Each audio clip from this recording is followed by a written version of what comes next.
দর্শক, এদিকে রাস্তা ও ড্রেনেজ ব্যবস্থা না থাকায় বর্ষা মৌসুম জুড়ে ভোগান্তিতে কুষ্টিয়া পৌরসভার বেশ কয়েকটি ওয়ার্ডের 50,000-এরও বেশি মানুষ। আর এই বিষয়ে বিস্তারিত জানাতে আমাদের সাথে এই মুহূর্তে সরাসরি যুক্ত হচ্ছেন সহকর্মী মাহাতাবুদ্দিন লালন।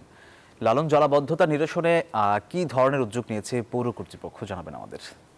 সোহাগ, কুষ্টিয়া পৌরসভার আওতাধীন ১৩, ১৪, ১৫ এবং ১৬ অর্থাৎ মোট ৪টি ওয়ার্ড কিন্তু আসলে দীর্ঘদিন ধরে পানিবদ্ধ। এবং এই পানিবদ্ধ থাকার কারণ হিসেবে আমি বাসিন্দাদের সাথে কথা বলেছি। তারা বলছেন যে এই এলাকাগুলো প্রায় দীর্ঘ ২০ বছরের বেশি পৌরসভার অন্তর্ভুক্ত হলেও এলাকাগুলোর রাস্তা এবং ড্রেন নির্মাণের ব্যাপারে কোনো উদ্যোগ নেওয়া হয়নি।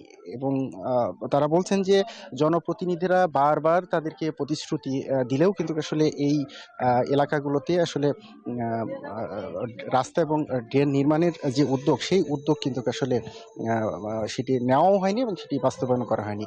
পৌরবাসী বলছে যে আসলে তারা পৌরসভার আওতাধীন এলাকায় বসবাস করলেও তাদের আসলে যে নাগরিক সেবা, সেই সেবা থেকে তারা দীর্ঘদিন ধরে বঞ্চিত। এই ৪টি ওয়ার্ডের আওতাধীন বেশ কয়েকটি প্রাথমিক বিদ্যালয় সহ মাধ্যমিক বিদ্যালয় এবং বিভিন্ন আসলে ধর্মীয় সামাজিক প্রতিষ্ঠানের পাশাপাশি এলাকাবাসী কিন্তু আসলে চরম দুর্ভোগের মধ্যে পড়েছেন।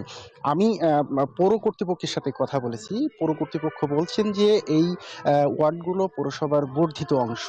বর্ধিত অংশের আসলে যে উন্নয়ন কাজ, সেই উন্নয়ন কাজ ইতিমধ্যেই তারা আসলে কর্মপরিকল্পনা হাতে নিয়েছেন এবং এই এলাকাগুলোর যে রাস্তা এবং ড্রেন নির্মাণ, সেই উদ্যোগ কিন্তু আসলে ইতিমধ্যে নেওয়া হয়েছে এবং খুব দ্রুতই আসলে এই এলাকাগুলোর রাস্তা এবং ড্রেন নির্মাণের কাজ আসলে শুরু করা এবং বাস্তবায়ন করা সম্ভব হবে বলে আমাকে জানিয়েছেন। তো সোহাগ, এই ছিল কুষ্টিয়া পৌরসভার আসলে জনভোগান্তি নিয়ে আমার কাছ থেকে সর্বশেষ।